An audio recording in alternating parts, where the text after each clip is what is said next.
Y'all West in May, and I was with like a group of friends from BookTok, and I remember them coming. They were really excited to meet you because I knew you weren't there as a panelist, but like Yeah, I was just wandering around. that's so cool that you could just like go there and be there and like support like your author friends and meet people and stuff.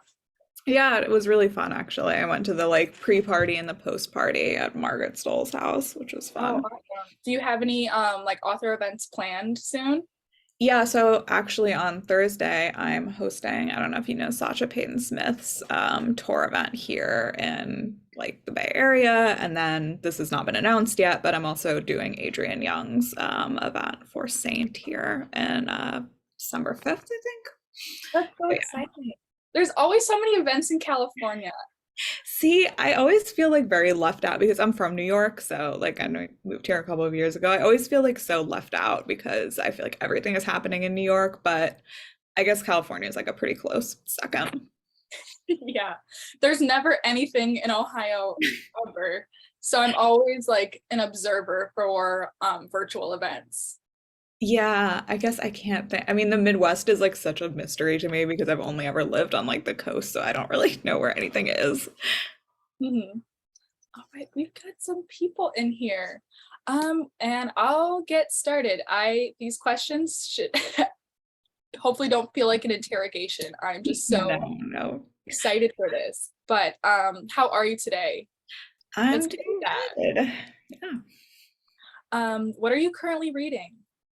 So the fall is like the season for authors to send out like blurb requests to other authors to give quotes for their books. So I've actually gotten to read like a lot of really amazing upcoming books. So right now I'm reading The Foxglove King by Hannah Wynne, which is Okay. this like really fun, like dark, lush, opulent court intrigue fantasy, but also like with really dark magic. So it's fantastic. And that's out in March, I believe. And then up next, I have Alex Harrow's new book, Starling House, which is like a Southern Gothic horror. So I'm so excited to start that. I love her work, so I am very excited about that. I've only read her two novellas, like the Fractured Fables, Mhm. which were just so fun. They're And so good. All her stuff is so good. Alex is great, so I'm really excited for that. so when you're reading those like early books to blurb, are you reading them kind of in like manuscript form or because they're not quite arc ready yet? Yeah, so they're both as like I think they're both in like PDFs, but usually the publisher will also send you like bound up copies if you ask for it as well. But I literally live in a 500 square foot apartment. I have no more room for books, so I'm always reading everything digitally these days. I love that. To everyone who's here, if you have any questions for Ava throughout the discussion, please feel free to put them in the chat and we will do our best to ask and answer them. Just letting y'all know that. That's amazing. Because like I feel like autumn is just the best time to like cozy up and read like your fantasy books. Especially like anything that's like grand or epic and just even like fairy tale and scale, which is why I feel like your books are perfect for fall. Yeah, they definitely both feel very fall-ish, like seasonally. I love that. Let's see. So here's a question from one of the friends in the club, and it's I feel like it could tie to both of your books, but like what inspired you to create a magic system based so heavily on body horror and physical sacrifice? I'm thinking of this specific scene from The Wolf and the Woodsman when Eva Kay cuts off her pinky, and then all of a sudden she's able to have like tap into like the magic into her world. Yeah, so for the Wolf and the Woodsman specifically, I was thinking a lot about like medieval Christianity and the idea of like Christian martyrdom. Mhm. And I'm not Christian, so it was it was interesting to reading about this stuff from an outsider perspective, was really interesting to me because in medieval European Christianity, there's this idea that like the wholeness of the soul and the importance of keeping like the soul, kind of pure and intact, often like at the expense of the body. So, with that idea in mind, the idea like killing becomes even killing in like a mercy way becomes so much worse because if you kill someone before they're able to atone, their soul goes to hell forever. Mhm. So that is seen as much more cruel than like mutilating somebody. Mhm. And that's why you have like this history of these really insane medieval torture devices that are, intended to keep someone alive, ideally so that they can like have confession so you're not damning somebody's soul forever. Yeah. Um, so it kind of came out of thinking about that and the whole idea of like these very gruesome like tortures and martyrdoms and how that was actually in some ways considered a form of mercy, which is what Geshbar basically tells EVK. Is that what he does is like far, even though Petty ends up dying from his injuries, what he thinks what he's doing is far more merciful than just giving him like a quick death. That scene was so intense.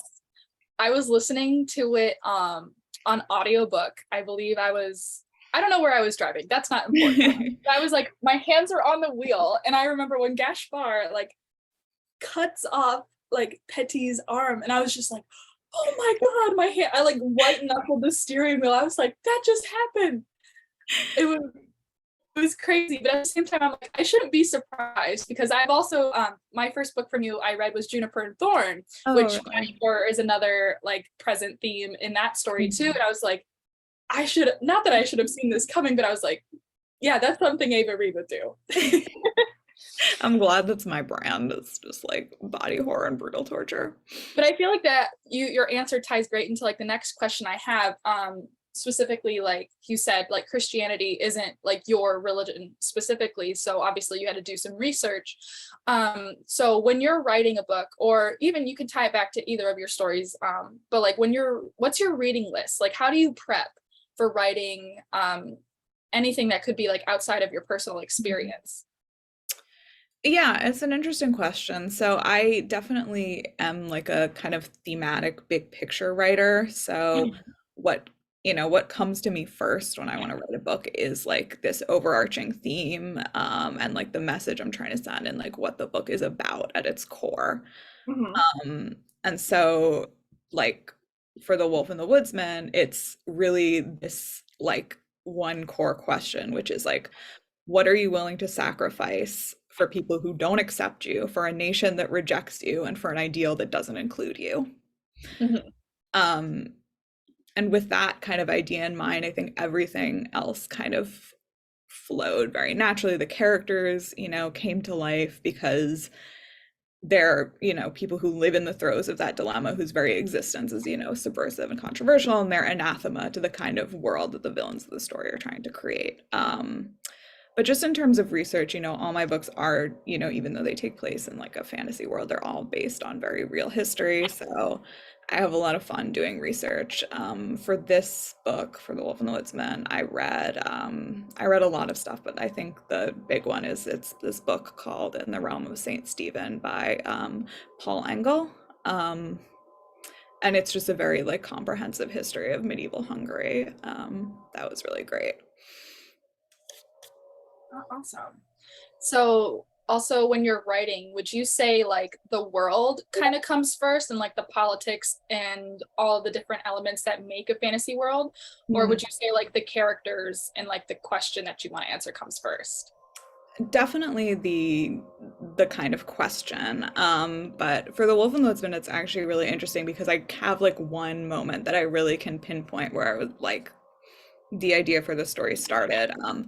And I kind of like to say that like this story was formed backwards because it started with me thinking about like modern day Hungary and contemporary Hungarian politics because that's what I studied in my undergrad. And then I ended up like kind of looking backwards because I studied, religion, ethnic nationalism, stuff like that. And I was writing this paper about contemporary Hungarian politics, and I kind of thought that it was like really relevant and important to understand like how the Hungarian national mythology was created, where the idea of like what it means to be a true Hungarian comes from, because that's like the core of essentially every political conflict in modern Hungary. So I started looking backwards and I ended up going down this like Wikipedia rabbit hole, reading about, the formation of the modern state of Hungary, which really begins with its first Christian king, who's Saint Stephen or Saint Ishvan, who he was actually born a pagan and he converted to Christianity, but none of his children lived to adulthood, so his kind of heir apparent was his nephew, but his nephew was still a pagan. And so because he didn't want a pagan to inherit the throne, he had his nephew's eyes stabbed out and exiled. And I remember reading that, and it was literally just like one, sentence, like a throwaway sentence, but like that created such a powerful like image in my mind, like the visual of that, I could see it so clearly right away. Mhm. And like then I started, to picture the kind of world that would give rise to this scene, this like really bloody, vicious, sinewy sort of world. Like the emotion and the image that that evoked was so immediate that the world kind of flowed out from that one scene and that one moment. And obviously, you read the book, you can see very clearly where that inspiration finds Yeah, its and you can see above. that inspiration so clearly in Gaspar and how he's Mhm. missing his eye and how he's not quite a pagan, but he's also not quite, in the eyes of the government, fit to be the next in line. Mhm. Wow, that's really crazy. Did you travel to Hungary while you were drafting? I did not while I was drafting, but while I was kind of in the process of revising. So I sold the book when I was like 22, and then I think the year after that I went to Hungary and I spent a lot of time in Budapest, which was really is a very interesting experience, to see how much of the what I'd written in the book felt very like poignant and topical. Yeah, and I had like an actual interaction with one of these like extreme Hungarian like alt-right ethnic nationalists, while I was there, which was very I was just very like impactful, because I went from the giant synagogue, the Dohanya Street Synagogue, which is the largest synagogue in Europe, the largest synagogue outside of Israel, I believe, and very, very old. And I went kind of from there, and then I got in a cab to the airport, and the driver was this guy with an enormous, like, to rule like alt-right tattoo on the back of his head. So the entire time I was in the cab, I was just looking at the back of his head and seeing that, and just sitting there and like having many emotions. Like everything came full circle. Hmm. Wow. Okay, so my next question, this kind of goes towards like Juniper and Thorn. And it's from one of our members named Shay, and she said, something I feel distinctive about your writing is your ability to use very specific and heavily felt emotional beats that make the characters feel three-dimensional and simultaneously contribute to developing the plot. I was wondering if you could talk about how you execute these beats in your books. And both of your books had me invested in the characters, but Juniper and Thorn specifically had me sobbing on the floor at 2 a.m. She's a huge fan.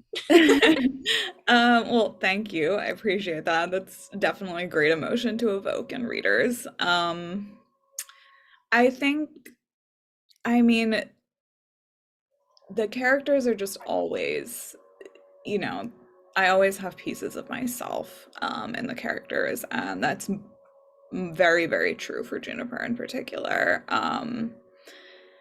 And I think because it goes back to this, this idea that I'm very much a thematic writer, and the idea of like what I want to say and why I want to write this book is always what comes first. And that's, I always like stress out my other writer friends because I don't do outlines for my books and I just kind of write. But I think that I'm able to do that because I'm a thematic writer. So every time I kind of come to an impasse in either plot or character development, I kind of like refer back to this theme in my mind, and that, gives me a lot of direction and a lot of insight into what the characters would do, into how the plot is going to unfold.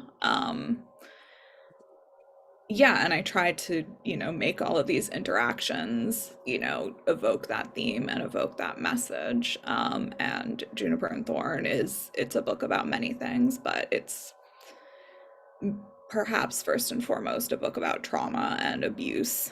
Um, and I think that with that in mind, that is something that flows through every emotional beat, every plot beat, and brings it, you know, thematically full circle. Mhm.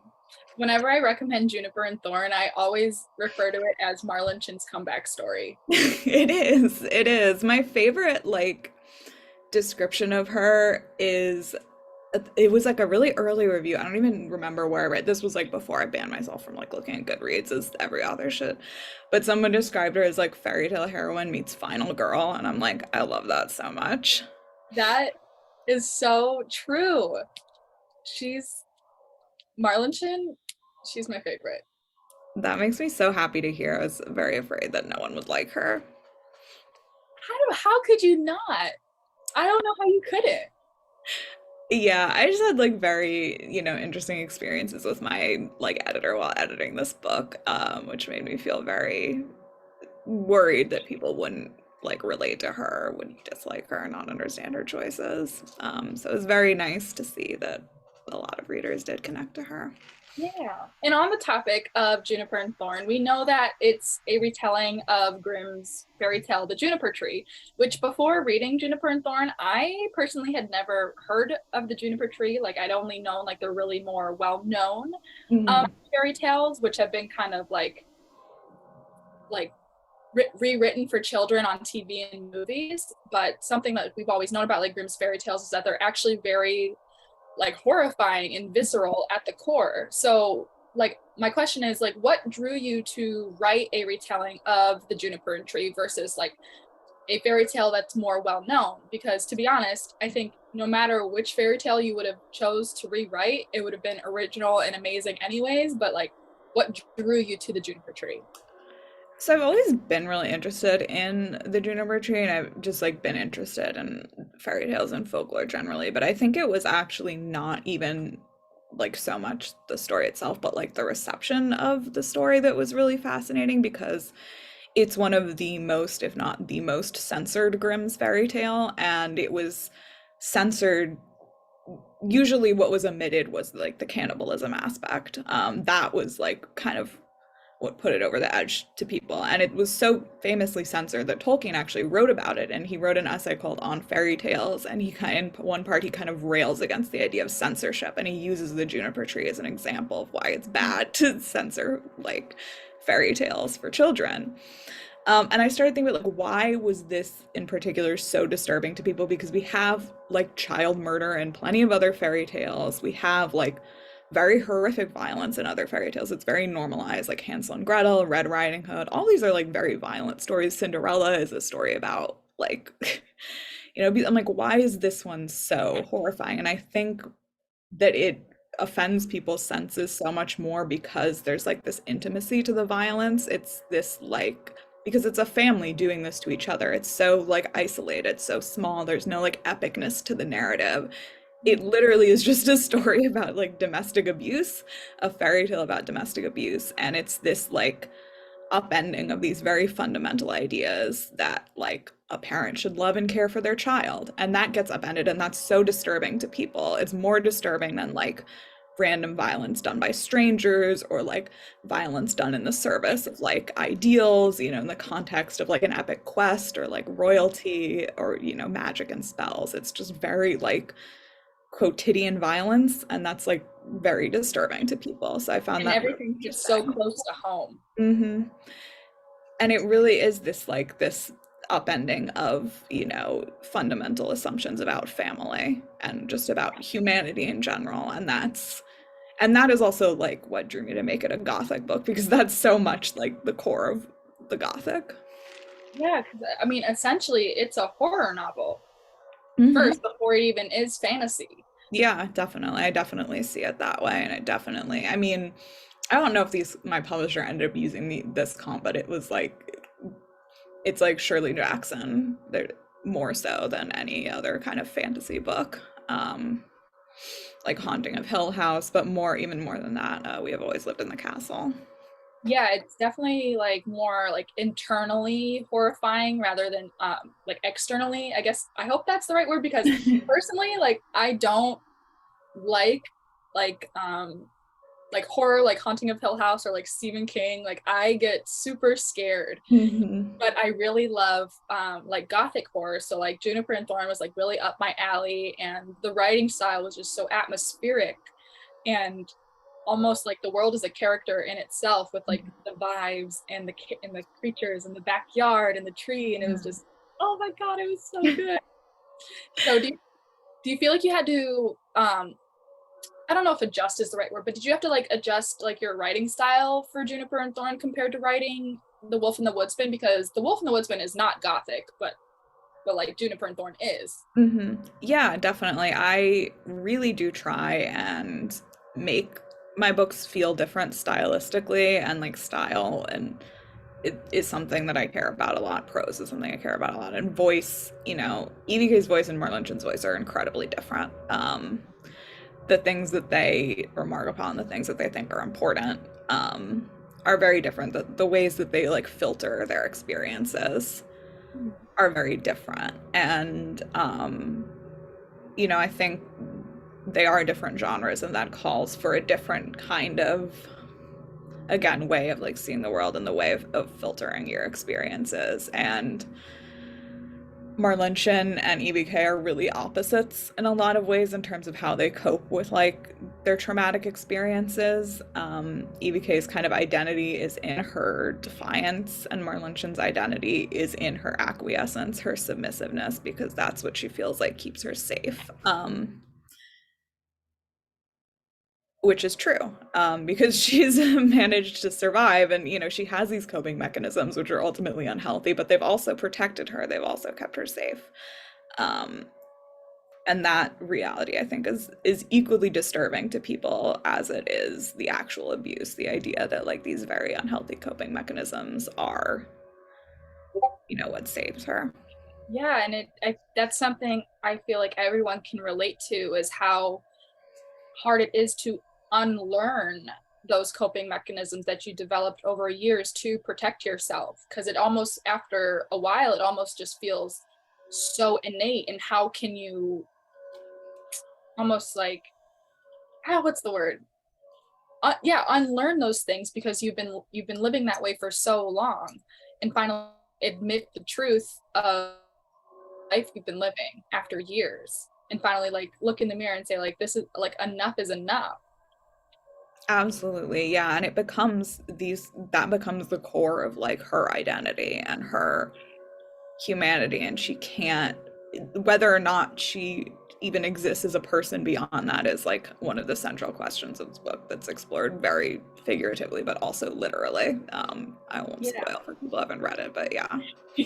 So that kind of leads into my next question. Like, so both of your novels are written in first person point of view. Eva K and Marlinchin are clearly different. So, but how do you go about like trying to make your main characters feel so different from one another in terms of personality and just style? Mhm. Yeah, so one thing that I did in Juniper that I'll talk about specifically is like repetition of kind of like motifs and symbols, and even just like grammatical styles and word choice. And this is something that my editor like kept clocking over and over again. He's like, "You've said this before, you keep saying," I'm like, "I know, I'm doing it on purpose." Yeah. Because her, like, number one, her life is so incredibly repetitive, and it's so rigid, and it's so isolated that even her that's so complete that even her language is limited. She only has a certain amount of ways that she's capable of describing things. She only has a certain vocabulary that's available to her, and you'll see like patterns of speech in like her father's dialogue that then reoccur in her internal monologue because his influence over her is so total. Yeah, that's something I Um, noticed too when reading. yeah, and like people have like tried to clock it and be like, "Oh, it's like so like bad craft," and I'm like, that's an opinion you can have, but it's like intentional on my part. Don't you want to Yeah, go like through the screen and be like, that's the point? point. Yeah, and also like honestly, like if it annoys people, that's also intentional because it's frustrating. It adds to this idea of kind of this like bridled anger that she feels, like this idea of being trapped, how like I don't know, the kind of quotidian misery of her life that's like it is very frustrating. Like it feels claustrophobic. It feels like, constricting. And that's the way that, her voice is supposed to feel. That's the way like the prose is supposed to make you feel. That's all kind of what I see as hallmarks of the Gothic and particularly Gothic horror. Yeah, it's very sheltered and like intimate, intense, all at the Mhm. same time, and it feels like you're in a box. I don't know why I did the little mime thing, but it was in a box. What was your reading list like when you were writing Juniper and Thorn? I know I asked that for The Wolf and the Woodsman, but like you're just knowing like an author's like process while writing is one of the most interesting things to me. Yeah, so for Juniper and Thorn, I think the two comps that again, I don't remember if these were ever used by my publisher, but the comps that I used are We've Always Lived in the Castle by Shirley Jackson, which is, a Gothic horror. It's kind of one of the lesser known books compared to Hill House, but it's very good. It's one of my favorite books. And Angela Carter's books, obviously, although I have a pretty big bone to pick with her, but that's a whole other story. And also Deathless by Catherine Valenti, just because it engages in Eastern European mythology. But one influence I don't think that I've talked too much about publicly, oh my God, is a book called Tender Morsels by Margot Lanigan. And Margot Lanigan is an Australian writer who is most well known for her like short stories, which are very, very dark. And Tender Morsels is a very, very dark retelling of Snow White and Rose Red. Mhm. And it's this very, very deep point of view to the point where it's like, it's very extremely unsettling to read because the point of view is so deep. It's very violent. It's very disturbing. It's also a book about trauma and abuse. And that book was one of the biggest influences on Juniper and Thorn, in addition to these like Gothic horror stories. I was like, I'm writing that down. Yeah, it's such a good book. It's one of my favorite books ever. I have like I try to like collect all the different copies with different covers because there are a lot of them. Would highly recommend if you like Juniper. Oh, I'll add it to that. Another gothic horror I love, which was just re-released, was A Dowry of Blood by S.T. Gibson. Yes, it's so good. I was like, if you love A Dowry of Blood, you will love Juniper and Thorn. Yeah, such a Good. good book. Um, this is more of like a general question. What writers, I know you just mentioned a few authors that you love, but like other than them, like are there any other writers that influenced you the most? Like let's say growing up or before you were a published author? Yeah, so I think like I always kind of come back to this moment of like I don't know. So The Wolf and the Woodsman was written after I'd been in this like kind of very long like creative and also like mental slump. Like I'd been very mentally like unwell. And it had been years since I'd written anything, but also since I'd like really read anything. And as I was like kind of coming out of that fog, I read this book, which is a book of short stories by Karen Russell, and like I can't like emphasize enough how much that book just like changed everything, not even because of the content, although the content is like amazing, but because of her writing style.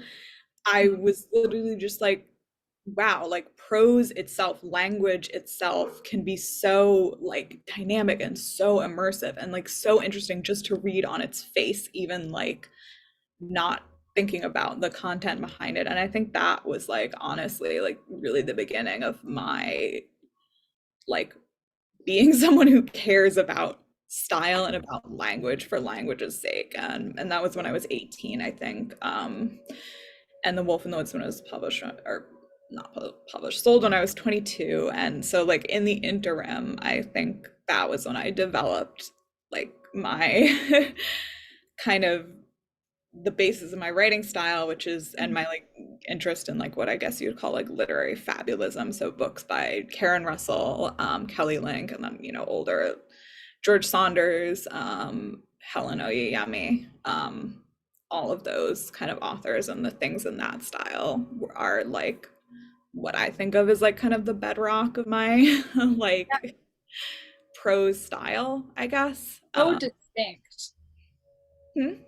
I said your prose and your style is so distinct. I And hope so. That's definitely my goal. oh my gosh, yeah. And it sets you apart from so many other authors that I've read and loved. Like, I'm not naming names, but like I know like when I like hear like a sentence, I feel like, oh my God, that's I'm like, I can tell that like you wrote it because it's just it's like the beats and the descriptions and the atmosphere that's all contained in one sentence. Like it almost like tells a story within itself. And that I feel like that's a talent like not everyone has.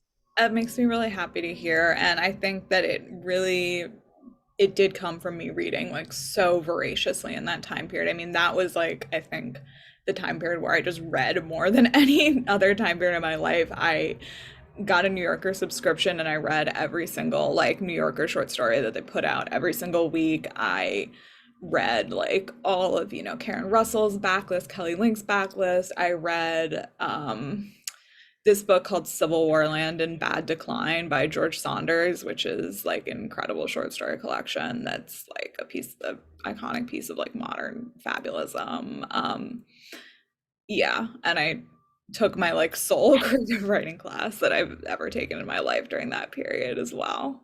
Um, Would you say like if for people who are aspiring writers and want to be published, I feel like this sounds like a no-brainer, but would you just say like just reading a ton is just a great piece of advice for writing and learning like, okay, this is like the kind of style I like. This is what I want to steer away from. Oh, I like what this author did, and kind of like yeah. putting like a pieces of a puzzle together. Yeah, definitely. Like that's, it is like a cliche, but that's also like very true. I think the biggest thing if you want to be a writer is just to read.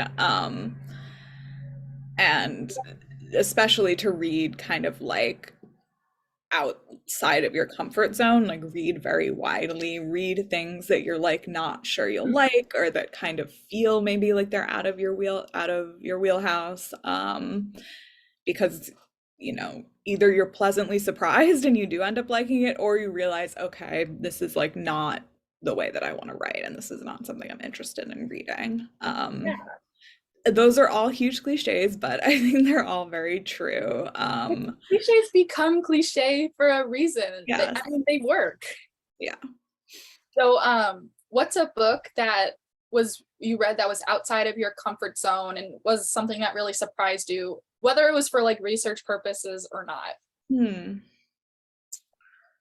trying to think about anything I've read recently. I'm like literally gonna peer at my bookshelf now. Go for it.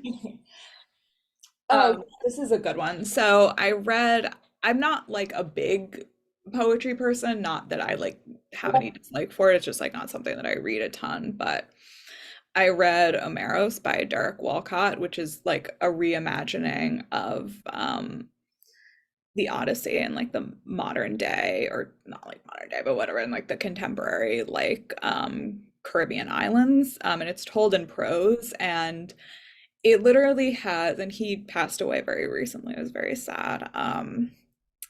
And it has like some of the most beautiful language that I've ever read.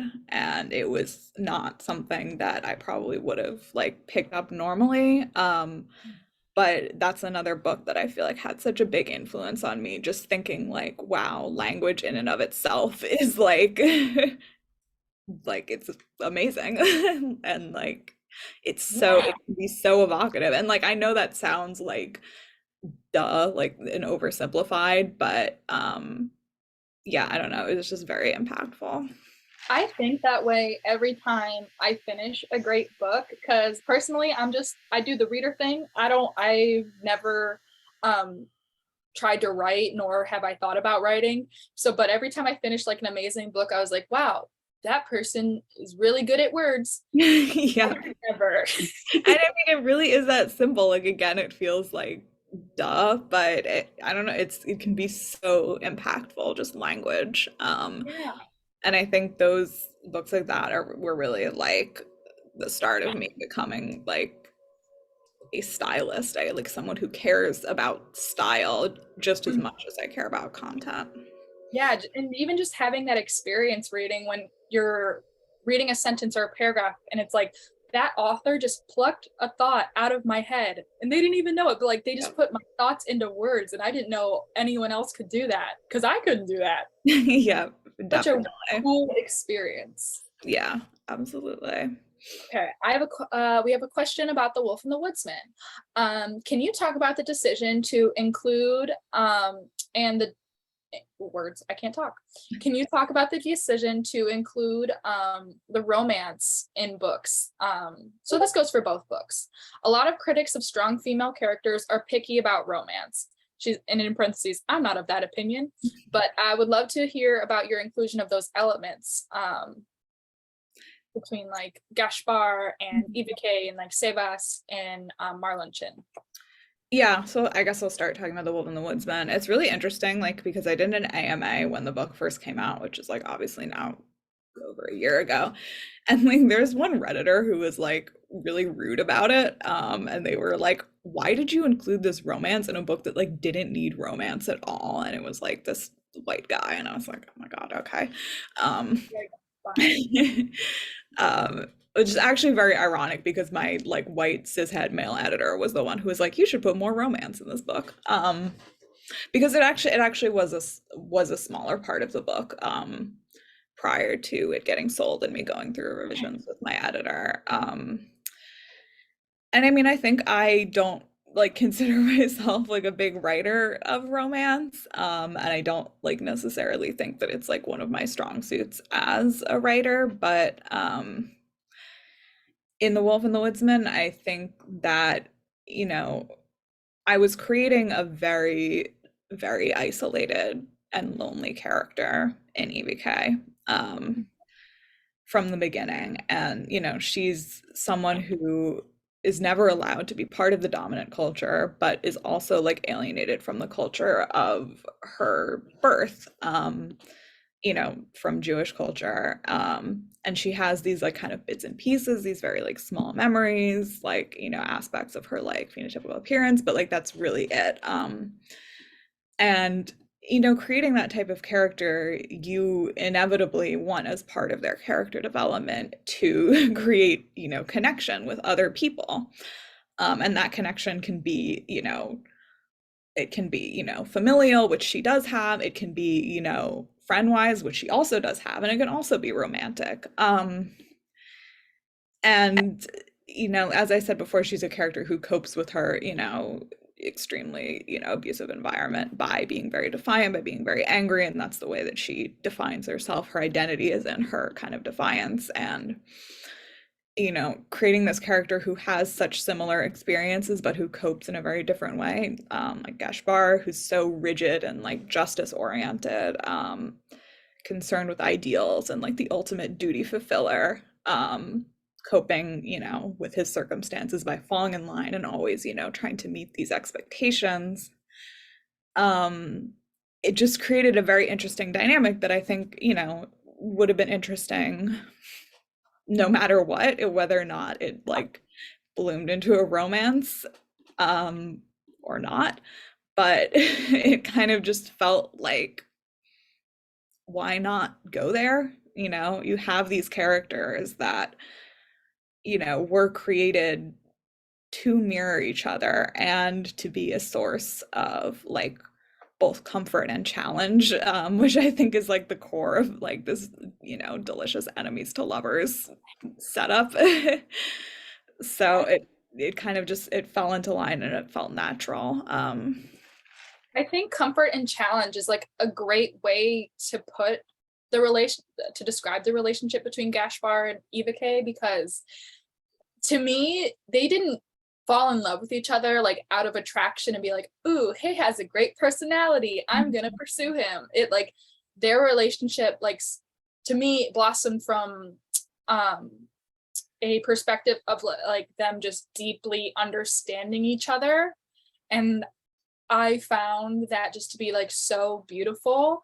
And I took a picture of the Wolf and the Woodsman and I sent this to Shay, who's been asking questions, and I highlighted it in the book. But it was like the point when they first finally like kind of admit that they love each other, where it's like Eva K asks Geshvar saying, "Do you remember those nights on the ice when we almost froze to death under the pitch black sky like this one? Did you love me then or hate me?"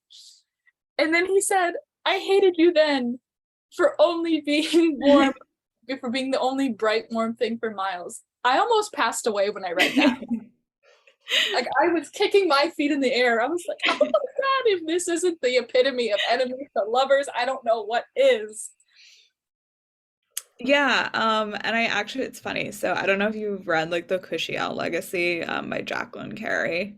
No. But that's like, I really love that series, and it has like a very kind of similar sort of like, they're not really enemies, but they're, it's kind of an opposites attract type of romance between this like rigid, duty fulfilling, like chaste man and, the main character who is in her case, a courtesan. So they have this like really interesting dynamic. And I wasn't like actively thinking about it when I was writing, but I like feel like now that was probably in the back of my mind as well. Yeah. It just like their bond goes so deep. It was, oh my God, I think about them a lot. I really do, because not everyone can do enemies to lovers right. I'm sure you've read so many books where there's enemies to lovers, and you're like, there's not enough enemying in this. Like, I need more. You actually have to hate each other. You can't just like begrudgingly dislike each other. Yeah, it's a very fine line to draw, right? It can be challenging. You executed it perfectly. Thank you. I appreciate that. Let's see. Ooh, I feel those are some of my questions. I touched on this a little bit earlier, about like, if you're gonna be a writer, you obviously should read about the things you want to write. But do you have any other advice for aspiring writers, or if you could tell your younger self something like about from like where you are now, like what piece of advice would you give? I think that I, and I guess I'll talk about publishing kind of specifically. I think that I wasn't, and I had a lot of great writer friends and mentors, but I don't think anyone can kind of adequately prepare you entirely for what this industry is like. But I think that I learned how important it is to, like, again, another cliche, but to like write the books that only you can write. It's a very like demoralizing and like just weird and like dehumanizing sometimes industry to be a part of. And at the end of the day, like nothing is guaranteed. The only thing that you have that you can really control is your vision. And your identity as an author. And I think that if you want to be kind of like resilient in this industry, you have to cultivate that identity, and protect it and protect your vision. And I've been in like some of like, I think among my writer friends, the most like extreme scenarios where my vision was like challenged, with Juniper specifically, and I had to really fight for that, and I've come out the other side, like a very different person, a very different author. Yeah, not to say that everyone is going to have that experience necessarily, but I think like to a greater, or lesser degree, every author goes through that at some point in their career. Yeah. Do you have like a specific writing routine that you go through on like a day-to-day basis? It really depends. I mean, some days I'm not writing at all because I'm not on deadline or I'm not like working on something new. I guess I'd say like I'm a morning person, so I would rather get up and like get things done. And this always creates friction with my partner because he's like a night person and like can't function until like the end of the day. And I'm like, as soon as I eat dinner, like I'm mentally done. Like I can't like do anything anymore. Like I can barely answer an email. Like I'm just like, no. So I always try and get my work out of the way in the morning. Usually I'll get up, like answer emails, do some like perfunctory social media stuff, get my coffee, and then I'll try and write until, mid to late afternoon. And, kind of interspersed with like books that I'm reading for blurbs and like, just administrative stuff. Yeah, other than coffee being essential, I don't really have like a super rigid routine. While you're writing, do you set goals for yourself, or is it more like whatever I write today, however many thousands or hundreds of words, like that's what I put on the page? No, I'm a super goal-oriented person. I love deadlines and I love like setting like rigid goals for myself. And I even ask my agent sometimes when I'm like not on a deadline with my publisher to like give me a deadline just so I have like something and like then I'll work out. I'm like, okay, I need to write this many words today. And then if I do that, like it's fine. And I'm very like type A in that way. Yeah. I'm kind of the same way. Obviously reviewing books is not the same as writing books, but I'll almost make like, yeah, like fake deadlines for myself where I'm like, I have to finish this arc by this date Mhm. so I can review it and then move on to the next things, because I feel like I'm always reading a million things at once, and everyone is like, publishers are always like, can you read this? You want this arc? And I'm just like, I want them all, but I kind of have to like set like boundaries for myself and make it almost kind of like a little bit of a game. Yeah, and I mean, it just for me, it takes the stress away if I know that if I do this amount of work per day, like it will get done. Like, Yeah. um, and I think that it keeps me very on track, and I'm like typically a pretty fast drafter, I think, because of that. Awesome. So I know your next books are A Study in Drowning, which is young adult, right? And that's coming out in 2024.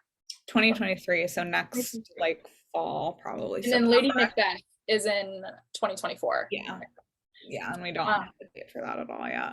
But yeah, can you tell us anything about those books?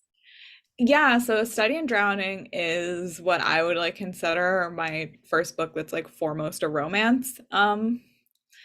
Yeah, and it's like kind of this academic rivals to lovers romance that kind of revolves around this mystery about a famous author and trying to prove whether or not he was a fraud, essentially. Yeah, Ooh, so they kind of these two characters kind of get like entrenched in this mystery and are, uncovering these things, and they're doing this all in like a rotting gothic style manner by the seaside. And it's kind of like a I don't know, like I kind of it's like I described it. I don't remember who was talking. I think it was Rory, and I was like, so it's like dark academia, but like heavy emphasis on the academia because my partner's an academic, and I live like at a university, so like I had a good time kind of like incorporating academic culture into this book. that's super exciting. Is it set like in like a college academic setting or more high school? Yeah, so the characters are college students, and yeah, they're studying literature, and it's secondary world, but it's kind of like the level of like technology and culture of like 1950s England. Um, Ooh. Ooh. Jason asks, do you listen to music while writing? Not while writing. While writing, I literally like sit in the dark with my noise canceling headphones on, playing like ocean sounds in my ear. But I really like I listen to music as like a way of like brainstorming and like getting kind of in the mood for writing. So I have like very extensive playlists for all of my books. Ooh, I would love to know what your book playlists are like. Yeah, I actually posted them on for The Wolf and Woodsman and for Juniper and Thorn. I actually posted them on Instagram at Are they on some Spotify? point. Yes, I can open it right now and look. I would love to know them. I People think I'm crazy for doing this, but I listen to music while I'm reading. Not no, like mostly instrumentals, Mhm. just because like I'm very much kind of like an ADHD person where I need kind of like a lot of stimulation happening while I'm reading. So having like instrumentals in the background while I'm reading helps me stay focused. So like Yeah, I mean that makes total sense to me, honestly. But yeah, I have really like extensive playlists for my book, and it like I don't know, like it helps me visualize scenes, I guess. I love that. You make like a vision board when you're writing or anything like that? I have made like Pinterest boards for some things, but I'm not like a some people are like really, really into like Pinterest, and I'm not like that much into it, but it can be like it can be fun and can be I'm helpful. just a casual observer of Pinterest where I'm just like putting things, but I never really curate anything super good. I'm just like, yep, I like that. I'll add it to the board. Yeah, some people have like very like perfectly aesthetic Pinterest boards, and I'm like, no, I can't do I that. want to be like them, but I just that's a lot of effort. It is. um, then is there anything else you can tell us about Macbeth? Yeah, so it is obviously, as in the deal announcement, it is kind of a reimagining of Macbeth from the perspective of Lady Macbeth, who is a really fascinating character. I'm a really, really, really big fan of Shakespeare, which I've probably not talked about before because it's not relevant to any of my other books. But I've always wanted to write something kind of Shakespeare inspired. And Macbeth is my favorite tragedy. And Lady Macbeth, I think, is like a really fascinating character for, you know, as much as like what's on the page as what's not on the page, because you really know Yeah. almost nothing about her. You don't even know her name. Like literally you don't even know her name. You don't know where she's from, you don't know anything, you know, and Macbeth, the kind of historical figure that he's vaguely based on, did have a wife, but there's also very little known about her. So the book is like quasi-historical. It's what like my friend Shelley Parker Chan would call like history fan fiction. I love Um, them. yeah. Oh So my it's God. kind of like what? I'm just you're friends with them and I love them. Yeah, I love Shelley. They're amazing. Yeah, I don't know if they coined the term, but I always associate it with them because they call their books history fan fiction. And I'm like, yeah, so that's pretty much what Lady Macbeth is. It's kind of like vaguely set in 11th century Scotland, but also I'm not making any attempts to like call it fully historical. Right. Yeah, and it's kind of reimagines Lady Macbeth as a young girl from a foreign country who's set to marry this lord, and she kind of realizes that he has these very strange occult secrets, and she's kind of trying to survive in this like foreign and hostile court. Yeah, I don't have like a very good pitch for it because That's okay. it's very new, and also like literally five people have read it because I wrote it very quickly and we just like sent it on sub to like five people. Mhm. So it's like literally my agent, my editor, and me, which is a very weird experience. It's the only book I've had where like I haven't gotten much feedback on it. What kind of writing style can we expect from um, that book? Yeah, so again, I really do try and like have a distinctive voice for all my books, just like it helps me mentally to separate them in my mind, and like I never want to write the same book twice. I always like I need a new challenge to keep me like engaged in writing something. Yeah. This is definitely my most literary book by far.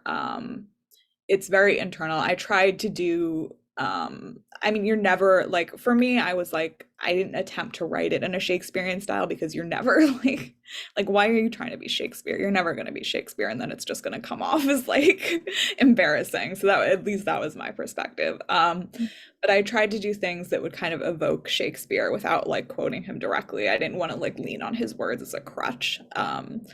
But like I have a lot of, you know, if you think about the things that, you know, are kind of emblematic of Shakespeare, like his long, like monologues or soliloquies. So in the place of that, I have like very long, the main character has very long, like internal monologues. I also had it so that every scene was blocked in a way that it could actually be performed on stage. So every time they move to like a new location, there's like a scene break, and every time the character learns new information, it has to be communicated through dialogue. It can't just be this kind of like recapping in her that happens in her head.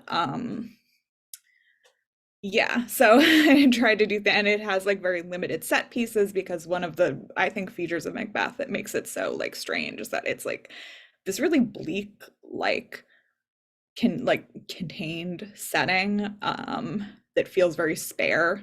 So I Hmm. have like very limited set pieces for scenes and things like that that I tried to do to like evoke Shakespeare in a way that wasn't just like cribbing a bunch of his lines because I Yeah, really felt like very weird and like the book didn't have its own kind of identity if I did that. I'm sold. I'm there. I'm reading it. I can't wait. It's pre-ordered in my head already. Um, I have to reread Macbeth now. I haven't read it since college. It's very, very short. That's one of the interesting things about it too. It's only about half the length of Hamlet, which I think is also interesting for so many reasons because it's like really not a lot happens. Like, Mhm. um, so it's a super interesting play for a lot of reasons. Yeah, it's so cool. It sounds like there's a lot you get to extrapolate on Yeah, since definitely. there's not a lot known about Lady Macbeth. And Hmm. so you kind of get to take that inspiration, but there's still a lot of work and room that you get to do to make it your own. Yeah, definitely.